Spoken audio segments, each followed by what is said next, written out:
حضرت مالک بن دینار فرماتے मैंने 60 हज किए। एक हज के मौके पर मैंने बड़ा रश देखा, लाखों का इज्तिमा हुआ। मेरी बातों की समझ तो आ रही है ना आप दोस्तों? जो नहीं बोल रहे उन्हें भी आ रही है ना? अल्लाह जज़ा दे। कहते लाखों का मजमा था तो मेरे दिल में ख्याल आया, मैंने कहा अल्लाह इतने लोग आए हैं, इनका हज कबूल भी हुआ है कि नहीं? फरमाते मैं सोच रहा था तो रात को ना ख्वाब में मैंने किसी कहने वाले को कहते हुए सुना कि सब का कबूल हो गया। बल्ख का रहने वाला मोहम्मद बिन हारून बल्खी है, उसका हज कबूल नहीं।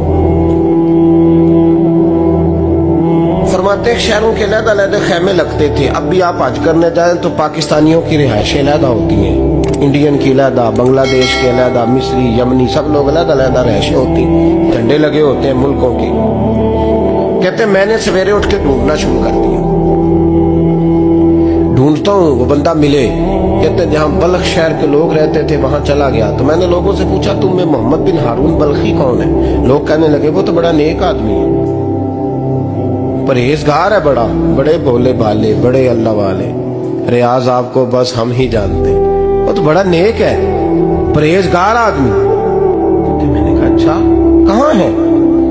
उन्होंने कहा पहाड़ के पीछे उसने खैमा लगाया हुआ है, सारी रात इबादत करता है, सारा दिन रोजा रखता है, कायमुल लैल है, साइमुद दहर है। क्या बात? फरमाते मैं उन लोगों की बात सुन के हैरान हो गया कि मुझे क्या बताया गया, ये क्या कह रहे हैं? फरमाते मैं पहाड़ के पीछे गया। हज़रत मालिक बिन दीनार अलैहि रहमा फरमाते हैं जब मैं वहां पहुंचा तो मैंने उस शख्स को मुसल्ले पे बैठे देखा।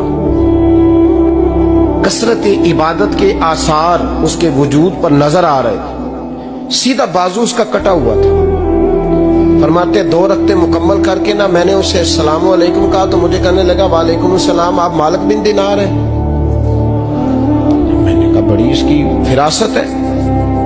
फरमाते फिर उसने ठंडी सांस ली, कहने लगा आपको ख्वाब आई होगी कि मेरा हज कबूल नहीं हुआ। फरमाते मुझ पर और बिजली गिरी कि क्या कह रहा? मैंने कहा यार लोग भी तेरी तारीफ कर रहे हैं और तेरी बसीरत भी बड़ी है, तो ये माजरा क्या है? कहने लगा आप ना पूछें। ये कह के उसने रोना शुरू किया, देर तक रोता रहा।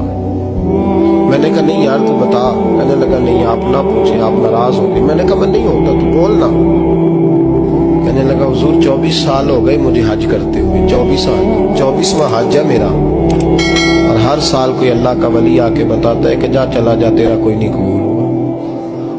बेपरवाही वेख सज्जन दी जिथे किसे दी पेश न जावे, उन्हें ताजा वाले दर दर रोले ते मंगते तख्त बिठावे, आजम किसे नु कारा मिलदा ही कोई काबे ओ खाली आवे। कहते हैं उसने मुझे कहा हुजूर 24वां हज है, हर साल कोई बताता है। मैंने कहा तेरी गलती। कहने लगा मैं अपनी माँ का नाफरमान। मैंने कहा वाकया क्या हुआ? कहने लगा हजरत अल्लाह ने मुझे दौलत दी, माल दिया, जमीनें दी तो मैं अय्याश हो गया। इमाम मालिक बिन दीनार रहमतुल्लाह अलैह फरमाते हैं मुझसे कहने लगा पैसे आए तो मैं अय्याश हो गया। रमजान का महीना था, असर के बाद मेरी अम्मा इफ्तारी की तैयारी कर रही थी, मैं गया, मैंने कहा शराब पी हुई, अम्मा रोटी दे। अम्मा कहने लगी शर्म कर, शर्म कर, रोजा रखा नहीं तो जिन्होंने रखा है उनका तो ख्याल कर। कहते अम्मा की बात का मुझे गुस्सा लगा। मैं कहा करता हूं बदनसीब है वो बेटा जिसका बाप उससे बात करते हुए डरता है कि पता नहीं कहां से बोलेगा। बदनसीब नहीं वो बेटा जिसकी माँ उससे बात करते हुए सहम जाती है कि पता नहीं कौन सी बोली बोलेगा। बदनसीब नहीं कि माँ बाप भी जिससे खोल के बात ना कर सके। हजरत मालिक बिन दीनार से कहने लगा अम्मा ने जब कहा ना शर्म कर तो मुझे गुस्सा आया, मैंने माँ को थप्पड़ मारा और मेरी माँ जलते हुए तंदूर में गिरी। लोगों ने मुझे पकड़ के अंदर बंद कर दिया कमरे में। सारी रात में शोर सुनता रहा पर नशे में धोत रहा। सवेरे आंख खुली तो मेरी बीवी बैग बांध रही थी। मैंने कहा कहाँ जा रही हो? कहने लगी जो माँ का नहीं बना मेरा कैसे बनेगा? तो मैंने कहा मेरी अम्मा का वो तो लोगों ने रात को ही दफन कर दी जनाजा पढ़ के। तड़प के कहने लगा मुझे क्यों नहीं बताया? तो कहते हैं लोग कहने लगे तेरी मरती हुई माँ कह गई थी इसे मेरा मुंह ना देखने देना। जनाजे के करीब ना आए। हजरत मालिक बिन दिनार फरमाते हैं, जब उसने ये बात सुनाई तो मैंने भी उसके मुंह पे थप्पड़ मारा। मैंने कहा तो इसी काबिल है। कहते हैं वो रोने लगा, हुजूर दुआ करे अल्लाह मुझसे राजी हो जाए। कहने लगा जब माँ की इंतकाल की खबर मिली तो मैंने कुल्हाड़ी लेके वो हाथ काट दिया जिससे माँ को मारा था। मैंने सारी जायदादें खिरात कर दी। 24 साल हो गए, 24 साल सारी रात नमाज पढ़ता हूँ, रोजा रखता हूँ, हज करता हूँ, पर हर साल कोई आके कहता है जा दौड़ जा, तेरा कोई नहीं कबूल हुआ। हुजूर दुआ करे मालिक राजी हो जाए। फरमाते मैं थप्पड़ मार के आ गया। मैंने कहा तुझसे राजी हो जाए इतने जालिम से? इमाम मालिक फरमाते रात को आके सोया तो मुझे ख्वाब में रसूल पाक का दीदार हुआ।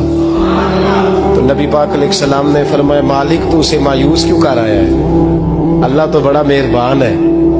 कहा हुजूर माँ के नाफरमान को माफी कैसे मिलेगी?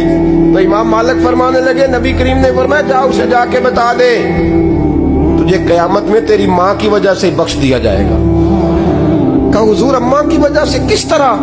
तो महबूब फरमाने लगे इसकी माँ कयामत में इसके खिलाफ मुकदमा दायर करेगी रब करीम की अदालत में। ए अल्लाह मैंने 9 माह पेट में रखा, दर्द सह के इसे जना, जिगर का खून पिला के पाला और इसी ने मुझे कत्ल किया।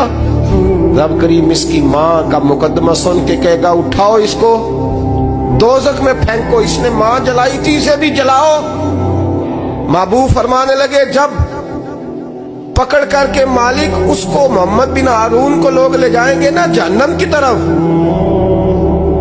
अभी फरिश्ते घसीटेंगे ही तो पलट के फिर अम्मा की तरफ देखेगा और दूसरी दफा फिर घसीटेंगे तो पलट के देखेगा और तीसरी दफा फिर पलट के कहेगा अम्मा ये मुझे जलाने लगे, अम्मा ये जहन्नम में फेंकने लगे।